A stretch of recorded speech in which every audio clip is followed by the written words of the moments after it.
اچھا میں احسن صاحب تاج حیدر صاحب سے بات کرنا چاہتا ہوں کیونکہ وہ بھی نو منتخب سینیٹر ہوئے ہیں اور سب پورا پاکستان جانتا ہے کہ یہ ان کا تعلق ایک علمی ادبی گھرانے سے ہے، کوئی امیر گھرانے سے ان کا تعلق نہیں ہے. لیکن تاج حیدر صاحب آپ کی پارٹی جو ہے اس کے پاس 160 161 ووٹ تھے، لیکن یوسف رضا گیلانی صاحب کو 169 ووٹ ملے.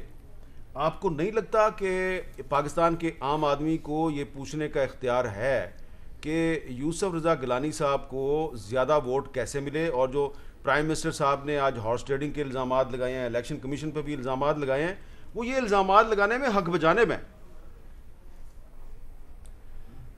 دیکھیے، ایک چیز میں عرض کروں، اور اگر آپ موقع دیں تو کوئی 4 میٹنگز ہماری کمیٹی آف دا ہول کی ہوئی تھیں، اور ہمارے محترم شبلی صاحب ان میٹنگز میں موجود تھے طریقہ کار طے کرنے کے لیے، اور 148 پیج کی رپورٹ ہے committee of the whole senate کی کہ کیا طریقہ کار ہو اور کس طریقے سے اس کو روکا جائے.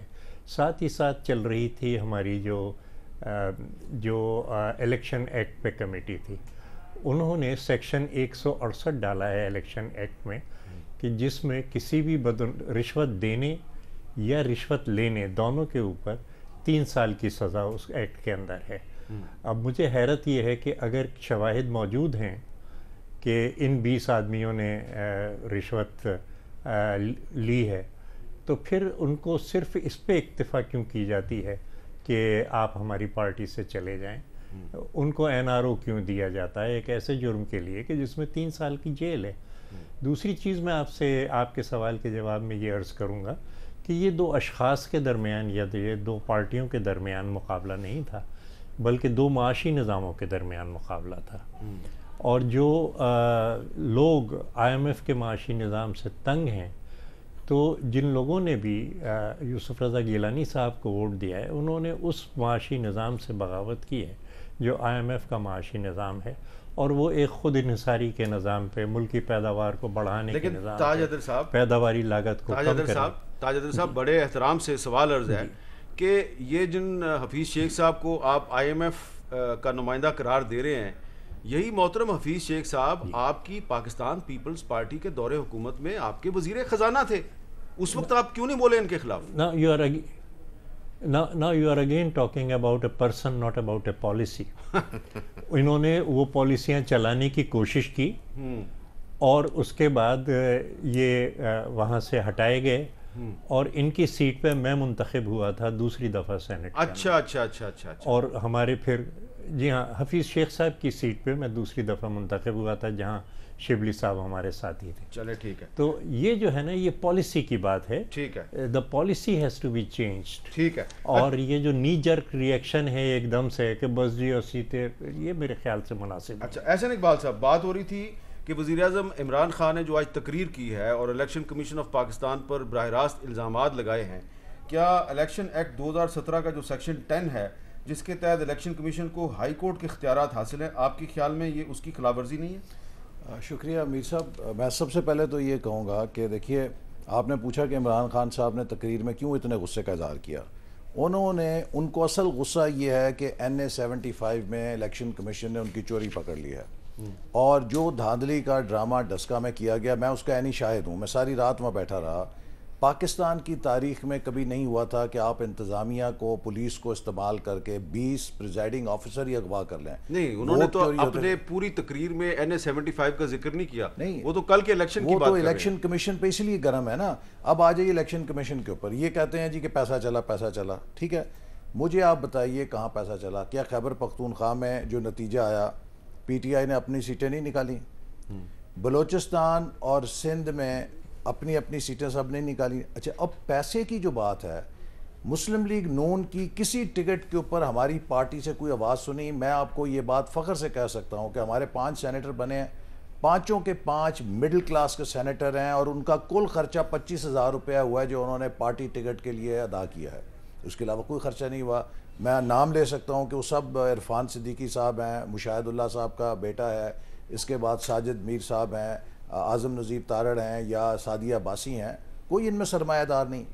پی ٹی آئی واحد پارٹی ہے پاکستان کی جس کے خلاف خود اس کے لوگوں نے گواہی دی کہ انہوں نے کروڑوں روپے کی ٹکٹیں بیچی ہیں. سندھ میں 35 کروڑ کا الزام لگا, بلوچستان کے اندر 70 کروڑ کا الزام ہم نے نہیں لگایا, خود پی ٹی آئی نے لگایا.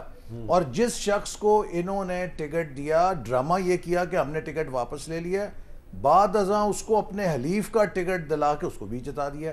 یہ کروڑوں روپیہ کا جو سینٹ میں دھندا کیا ہے وہ تو پی ٹی آئی نے کیا ہے, جس کے خلاف خود ان کی اپنی جماعت نے گواہیاں دی ہیں.